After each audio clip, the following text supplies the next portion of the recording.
पूर्व मंत्री थंगामणि ने त्रिची के थारथियूर इलाके में आयोजित तमिलनाडु के दिवंगत मुख्यमंत्री एमजीआर के 107वें जन्मदिन समारोह की सार्वजनिक बैठक में भाग लिया।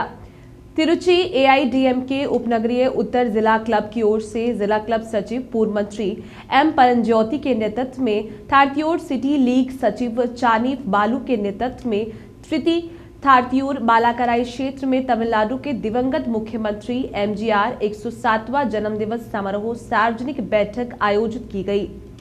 एसोसिएशन के अध्यक्ष तमिलनाडु के पूर्व मुख्यमंत्री पोन्मनच सैमुअल, क्रांतिकारी नेता एमजीआर 107वें जन्मदिन समारोह की आम बैठक एसोसिएशन के सचिव, नमक्कल जिला एसोसिएशन सचिव, पूर्व मंत्री थंगामणि, विधायक, फिल्म निर्देशक पवित्रन तंजई मथ्याजागन ने भाग लिया और एक विशेष भाषण दिया।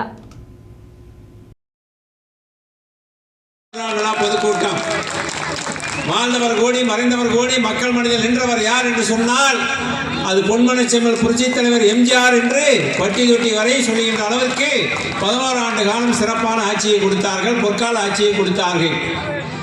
புரட்சித் தலைவர் எம்ஜிஆர் அவர்கள் தமிழகத்திலே முதல்வரானதுக்கு பின்னால் தான் சாமானியுடைய வாழ்க்கையும் பொருளாதாரத்திலே மேம்படுகின்ற வகையிலும் அதே போல எங்களை போன்ற சாமானியர்கள் எல்லாம் பதவிக்கு வருகின்ற ஒரு நிகழ்வு அனைத்து இந்திய அண்ணா திராவிட முன்னேற்ற கழகம் என்ற ஒரு இயக்கத்தை ஆரம்பித்து ஒரு சாதாரண கிளைக்கழக செயலாளராக இருக்கிறவர்கள் கூட சட்டமன்ற உறுப்பினராக, அமைச்சராக இந்த அளவுக்கு பதவி உயர்த்தியிருக்கின்றார் என்று சொன்னால் இந்த இயக்கத்தில் மட்டும்தான் நடைபெறும்.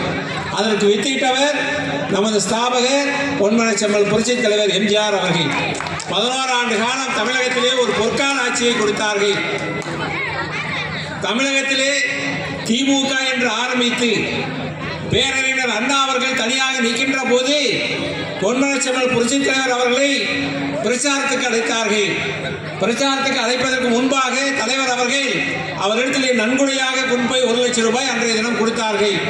பேரறிஞர் அண்ணா அவர்கள் சொன்னார்கள், தம்பி எனக்கு நிதி வேண்டாம், உன்னுடைய முகத்தை காட்டினாவே பல லட்சம் வாக்குகள் கிடைக்கும் என்று சொல்லி அன்றைய தினம் முழுமையாக பிரச்சாரத்துக்கு பயன்படுத்தி அன்றைய தினம் ஆட்சிக்கு வந்தது. அதற்கு பின்னால் பேரறிஞர் அண்ணாவுடைய மறைவுக்கு பின்னால் யார் முதலமைச்சர் என்று போட்டி வந்த போது மரியாதைக்குரிய நெடுஞ்செழியன் அவர்களும் கலைஞர் கருணாநிதி அவர்களும் போட்டி போட்டார்கள். அவர் நேரடியாக கலைஞர் அவர்கள் தலைவரிடத்திலே வந்து எனக்கு ஆதரவு தருங்கள் என்று சொல்லி நயவஞ்சமாக பேசி அன்றைய தினம் ஆதரவளித்து அதன் வாயிலாகத்தான் கருணாநிதி தமிழகத்துடைய முதலமைச்சராக வந்தாரே ஒழிய தமிழக மக்களுடைய வாக்கினை பெற்று அவர் முதலமைச்சராக முதலாக வரவில்லை. தலைவர் அவர்கள் அளித்த ஆதரவின் காரணமாக அன்றைய தினம் முதலமைச்சராக வந்து தலைவருக்கு கட்சி விட்டு நீக்கின்ற நிலைமையை உருவாக்கினார்கள். 1972ஆம் ஆண்டு தலைவர் அவர்கள் கட்சி விட்டு வெளியே வந்ததுக்கு பின்னால் தமிழக மக்களுக்கு ஒரு செய்தியை சொன்னார்கள்.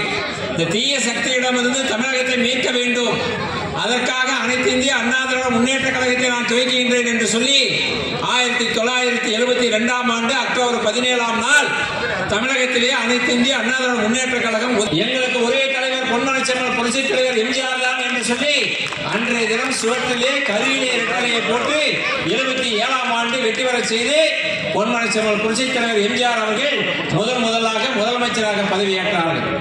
பதவியேற்றவுடன் தான் சிறு வயதாக இருக்கின்ற போது ஒருவேளை உணவுக்கு கூட கஷ்டப்பட்டு உணவில்லை என்றால் ஈரத்துணியை வயிற்றிலே சுற்றி படித்த காலத்தை நினைத்து தமிழகத்தில் இருக்கின்ற குழந்தைகளுக்கு ஒருவேளை சத்துணவாது வழங்க வேண்டும் என்றுதான் அன்றைய தினம் தமிழகத்தில் இருக்கின்ற அனைத்து பள்ளிகளிலுமே சத்துணவு திட்டத்தை கொண்டு வந்தார்கள். கொண்டு வருகின்ற போது கருணாநிதி சட்டமன்றத்தில் சொல்கின்றார், இது ஏழைகளை பிச்சைக்காரர்களாக்கின்ற திட்டம், இதற்கு நிதி கிடையாது, தலைவர் அவர்கள் பொய் சொல்கிறார் என்று சட்டமன்றத்திலே பேசினார்கள். அன்றைய தினம் சட்டமன்றத்திலே தலைவர் அவர்கள் சொன்னார்கள், நான் நிதி இல்லை என்றாலும் பரவாயில்லை, மடி ஏந்தி பிச்சை எடுத்தாவது இந்த திட்டத்தை தொடருவேன் என்று சொல்லி இன்றளவும் உலகம் பாராட்டுகின்ற அளவிற்கு தலைவர் அவர்கள் கொண்டு வந்த சத்துணவு திட்டம் தான் இன்று தமிழகத்திலே படிப்பவருடைய எண்ணிக்கை அதிகமாக இருக்கிறது என்று சொன்னால் அதுக்கு அடித்தளமிட்டவர் பொன்மனச் செம்மல் புரட்சித் தலைவர் எம்ஜிஆர் அவர்கள். ஏழைகளுடைய கஷ்டத்தை அறிந்தவர், ஏழைகளுடைய எந்த அளவுக்கு அவளை கஷ்டப்பட்டுக் கொண்டு இருக்கின்றார்கள் என்பதையெல்லாம் புரிந்துதான் முதல்ல அந்த பள்ளியிலே படிக்கின்ற மாணவர்களை வர வைக்க வேண்டும். அவர்கள் படித்தால்தான் அவர்களுக்கு வேலை வாய்ப்பு கிடைக்கும் என்பதை தலைவர் அவர்கள் உணர